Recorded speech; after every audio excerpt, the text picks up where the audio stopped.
Like with many of these groups here in Qatar, a lot went down to the final day of matches. We may have had the odd group that at least had one team through, but there was always another place still up for grabs, and we had that in that group between with Uruguay, and South Korea. Uruguay went into this match against Ghana having not won a game, hadn't scored a goal as well. They ended up getting what they wanted in terms of goals, but because of what happened in the South Korea game, they ultimately went out with South Korea beating Portugal by 2-1. So it means South Korea and Portugal go through to the last 16. And as I was mentioning there about the emotion, we saw it with Luis Suarez in particular on the bench as he's urging his teammates on to try and get another goal in that game. Didn't work out for them, unfortunately, in the end. Yeah, it didn't. And they had a couple of quite tight penalty calls in the game, didn't they? I mean, I didn't think the Cavani one was a penalty. No? I certainly didn't think that was. But it just shows you the fine margins of sport. And watching these World Cup games and just seeing the challenges, you're looking at me now as if you disagree with me. No, do you know what it is, though? I was watching that, and when I saw the Cavani one, I know what you're saying, because actually there's a lot of debate, and I saw it on social media. Some people saying, look, he's deliberately tried to win that penalty. He's basically stopped and gone over with the sort of, let's say, contact that might have been made. But it took me back to that Portugal game, if you remember, when Cristiano Ronaldo won a penalty against Ghana. And again, we were all there saying, that's not a penalty. But the FIFA official, do you remember afterwards, had said, it was clever play by Ronaldo. Now, I was seeing that Cavani moment and seeing people lambast him on social media, and I'm thinking, but FIFA have said it was clever of Ronaldo. Why is that not clever of Cavani? Well, it's just, this is the problem that you have sometimes. Yeah, well, Ronaldo's was never a penalty. Well, no, I didn't think it was. By the way, he's had a really poor tournament. I mean, he was playing yesterday just to get past Eusebio's record and openly admitted that afterwards. But I would say what Cavani did was also he just cut across the line of the defender. So you're looking for the foul. But that's what the FIFA official said is clever. Well, that's what I don't understand. It's really, I've had this discussion many a time with you, Nat, about running across lines of defenders or when they're close to making a challenge, because you're basically enticing a challenge that a defender can't really avoid. So you're looking for contact and then you're going to go down. And that's what I felt Cavani did. Ultimately, Uruguay were not very good in this tournament. No. They looked like there was a very ageing team, which they certainly have. Cavani, Suarez was really poor. He looks so unfit now. There's been a couple of players who I've been looking at. I mean, I could probably put three in there. Romelu Lukaku's looked really unfit. Obviously, he's been injured. Eden Hazard, wow, he's been way off the pace in his games. And then I would add in Luis Suarez. Luis Suarez looks nowhere near up to speed, and he's had a difficult season at club level as well. So you're seeing the end of a number of really terrific players, great players who have been eliminated. I know Ronaldo's still in there, but Ronaldo hasn't got going either for Portugal this year, this World Cup. A bit like his season that he had at Man United before he obviously parted company. What about Messi then? Has he lit up this tournament? Not really. He's had moments, but not really.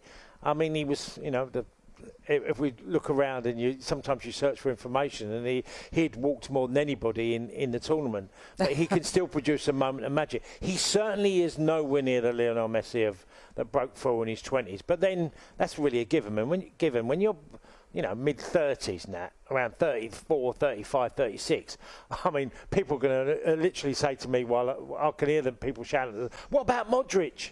What about Thiago Silva? I mean, Modric, by the way, just quick mention of him. I can't believe how he plays football, because I've never seen anybody faint so much in incidents. He lets the ball go across him and he feints to make a pass. He does it unbelievable. But we are seeing the end, and Suarez ticks that box of the end of certain players who were absolutely fabulous when they were at their peak.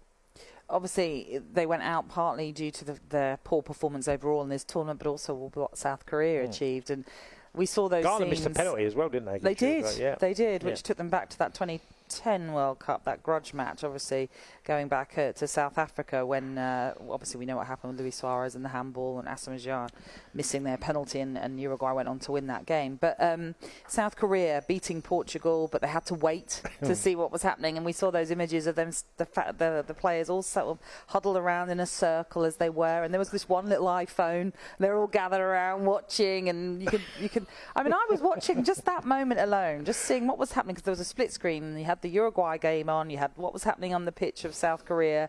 My nerves was going through the roof, and I'm not even emotionally invested in these two teams as such. But it was wonderful, obviously, then to see the joy of South Korea as they celebrated, knowing that they had achieved it and got to the last. Yeah, 16. fabulous. It was very similar to Japan. You know, the way that Japan went through in South Korea. Funny that when we got coffee yesterday morning, didn't we, in the little mall, and you went off and I'm sitting there, and a Japanese fan comes walking towards me, and I'm sitting down, just sitting there, and he was smiling as if wanting to say, hello, hello, we're good and we're proud. And Japan, he had his Japan shirt on. I was laughing. I went, yeah, you've been good. And he's like, yes, thank you. And he wanted to talk to me because he's got his Japan. That's how South Korea players would have felt. I mean, it was just unreal watching them waiting for the final seconds for them to qualify. And they deserved it. They were superb. Yeah, I mean, what Japan obviously achieved as well. They really upset Group E, didn't they, by beating Germany, by beating Spain. The anomaly being that they lost to Costa Rica.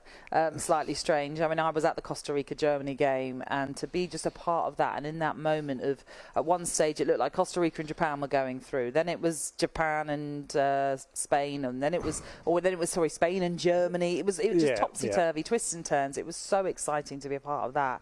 But we should say South Korea will play Brazil next in the last 16. Fabulous for them, for the country. You're playing Brazil. You're playing one of the leading nation in World Cups. You know, the history of Brazil. What a fabulous tie for them. Can they get? Oh, by the way, Heung-min Son, the run. No, exactly. What about his run? Tremendous, absolutely tremendous. Especially when maybe he's not had the tournament that he'd have liked to have had as well. But to be instrumental in that moment for South Korea was brilliant. Can they get past Brazil? No, I'd be amazed if they did. They do look like they're going to concede goals. I love their endeavour, their enthusiasm has been exemplary. Very similar to Japan, likewise. Japan are fearless when they play. I've loved that side of watching. You know, Asian football really has stepped up to a new level for me about how they're prepared to take on some of the biggest nations and play on the front foot. South Korea, Brazil, that is the 7 p.m. UK kickoff on Monday.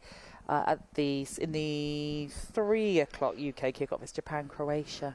Can Japan continue their stay in this tournament? Well, if you said to me, who's got the best midfield in the tournament, I would take Croatia. Would you? What, over Spain? Because honestly, Nat, I was at the game watching Kovacic, Brozovic and Modric. 3 of them just play it was unbelievable to watch because you can't get the same feel as watching their movement. They all got different qualities. All of them, by the way, are so comfortable on the ball, the Croatian midfield, and I think that's the big test. If you're going to beat Croatia, you've got to get past their midfield, and that's a really tough thing to do. Tough ask then for Japan on Monday then to get past Croatia. But we've had some wonderful upsets. We've had some wonderful moments. As I've mentioned, and it's a phrase you're bound to have heard plenty of times, lots of twists and turns. talkSPORT have kept you up to date with it all. It's been absolutely fabulous to be part of it, but there's still so much more to come.